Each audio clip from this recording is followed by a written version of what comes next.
historic settlement with US regulators. Changpeng Zhao is expected to plead guilty to violating criminal US anti-money laundering laws again. Let's start with the background. Binance has been under investigation by US authorities since 2018. This appears to be due to a combination of the fact that it's basically been the largest crypto exchange since the 2017 Ito si CZ po, yung founder ng Binance, yung largest crypto exchange. For context, every financial institution in the world must Plead guilty daw dahil sa money laundering, sabi ng US. At pinagbabayad siya ng $4.3 billion. Dahil nga yung mga noon, since 2017, yung mga members doon or yung mga kung ano man yung bumubuo doon sa organization ng Binance, wala silang KYC.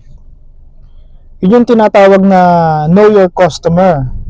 Dahil ngayon nga, anything na financial institution sa mundo, kailangan ng KYC para sa transparency kung sino yung nakipag-transact.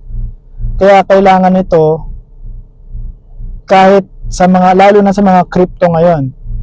Tapos ang sinasabi nila, only Pi Network ang talagang kumpleto na sinunod yung batas. From KYC, from SEC, from Anti-Money Laundering Act, etc. Pi Network pa lang po ang naka-achieve ng ganitong mga permits sa buong mundo. Sa buong mundo, sa mundo ng crypto. Kung papansinin nyo rin, yung GCash, yung Paymaya, ayan, may mga KYC po yan. Kailangan yan dahil nga para malaman na regulated siya ng BSP ng Pilipinas o ng government ng Philippines.